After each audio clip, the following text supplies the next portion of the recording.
Doctor ഹാരിസിന്റെ വെളിപ്പെടുത്തലിന് ശേഷം നമ്മുടെ ആരോഗ്യമന്ത്രി ശ്രീമതി വീണ ജോർജ് ആദ്യം പറഞ്ഞത് എന്തൊക്കെയാണെന്ന് തുടക്കത്തിൽ പ്ലേ ചെയ്തിരുന്നു. നല്ല കുറെ ഗുണഗണങ്ങൾ പറഞ്ഞു. 1, നല്ല ഡോക്ടറാണ്. 2, കൈക്കൂലിക്കാരനല്ല. 3, കഠിനാധ്വാനിയാണ്. 4, സിസ്റ്റത്തിന്റെ പ്രശ്നമാണ് പറഞ്ഞത്. 5, രോഗികളെ വീട്ടുകാരെ പോലെ നോക്കിയാണ് അദ്ദേഹം പരിചരിക്കുന്നത്. അപ്പോൾ അദ്ദേഹം സർവ്വഗുണ സമ്പന്നനായിട്ടുള്ള ഹരിശ്ചന്ദ്രനാണ് എന്ന് പറഞ്ഞു കഴിഞ്ഞു. അതുകൊണ്ട് തന്നെ അദ്ദേഹത്തിനെ ചേർത്ത് പിടിക്കും എന്ന് പറഞ്ഞുകൊണ്ടാണ് അദ്ദേഹത്തിന് ഒരു ഗുഡ് സർട്ടിഫിക്കറ്റ് കൊടുക്കുന്നത്. പക്ഷേ അദ്ദേഹത്തിനെതിരെ ശ്രദ്ധേയമായിട്ടുള്ള ആദ്യ പരസ്യ പ്രതികരണം വരുന്നത് നമ്മുടെ മുഖ്യമന്ത്രിയുടെ ഭാഗത്തു നിന്നാണ്. അദ്ദേഹം ചെയ്തിരിക്കുന്ന കാര്യത്തിനെല്ലാം ഒരു മാർക്കാന്റണി പ്രസംഗം കണക്കെ ഒരു ഭാഗം പറയുകയും പിന്നീട് സർക്കാരുമായി ബന്ധപ്പെട്ട് കുറേയധികം പ്രശ്നങ്ങൾ ഉണ്ടാക്കി എന്ന മട്ടിലേക്ക് മുഖ്യമന്ത്രിയുടെ ഭാഗത്ത് നിന്ന് ഒരു പ്രസ്താവന ഉണ്ടാകുന്നു. അത് ഒരു ഡോഗ് വിസിലിന്റെ ഇഫക്റ്റാണ് ഉണ്ടാക്കിയത് എന്ന് പിന്നീട് ആരോഗ്യമന്ത്രി അടക്കം എല്ലാ ആൾക്കാരുടെയും പ്രതികരണത്തിൽ നിന്ന് നമുക്ക് മനസ്സിലാക്കാൻ കഴിയുന്ന കാര്യമാണ്. ഗവൺമെന്റ് സർവന്റ് നല്ല ആത്മാർത്ഥതയുള്ളയാണ്, അർപ്പണബോധത്തോടെ ജോലിയെടുക്കുന്നയാണ്, അഴിമതി തീണ്ടാത്തിയാണ്, എല്ലാമാവട്ടെ. പക്ഷേ അത്തരമൊരാള് ഇന്ന് കേരളത്തിലെ ഇന്ത്യയിലെ ഏറ്റവും നല്ല ആരോഗ്യ മേഖലയെ തെറ്റായി ചിത്രീകരിക്കുന്നതിന് അദ്ദേഹം അത് ഉദ്ദേശിച്ചിട്ടുണ്ടോ എന്നറിയില്ല. പക്ഷെ അതാണ് വന്നിട്ടുള്ളത്.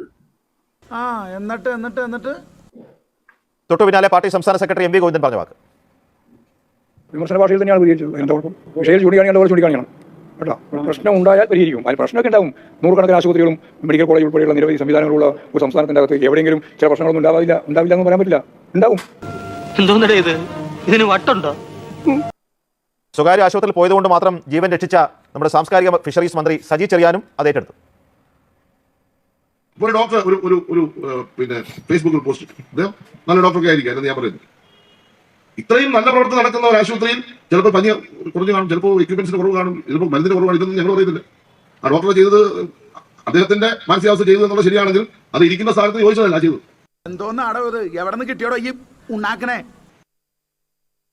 ശ്രീജിത്ത്, അമേരിക്കയിലും സ്വകാര്യ ആശുപത്രിയിലൊക്കെ പോകുന്നവർക്കത് പറയാനുള്ള യോഗ്യതയുണ്ടല്ലോ. നിശ്ചയമായിട്ടും അവിടെ പോകുന്ന സമയത്ത് നമ്മൾ ഇവിടുന്ന് പഞ്ഞിയും നൂലും കൊണ്ടുപോകേണ്ട എന്നുള്ള ഒരു സൗകര്യവും ഉണ്ട്. PG നോക്കൂ, ഇതാണ് ഞാൻ പറഞ്ഞത്. അതായത് ഒരു ഘട്ടം വരെ അദ്ദേഹം ഹരിശ്ചന്ദ്രന് തുല്യമാണ് എന്ന് ഇടതുപക്ഷത്തു നിന്നുള്ള ആൾക്കാരും നമ്മുടെ ആരോഗ്യമന്ത്രിയും ചേർന്ന് ഒരു പ്രചരണം നടത്തുന്നു. അതിനുശേഷം മുഖ്യമന്ത്രി ഒരു പരസ്യ പ്രതികരണം അദ്ദേഹത്തിനെതിരെ നടത്തുന്നതോടുകൂടി അതൊരു ഡോഗ് വിസിൽ കണക്കെ ഏറ്റെടുത്തിട്ട് പിന്നീട് നമ്മൾ ഈ പറയുന്ന രാഷ്ട്രീയ സിസ്റ്റം അദ്ദേഹത്തിനെതിരെ തിരിയുകയാണ്.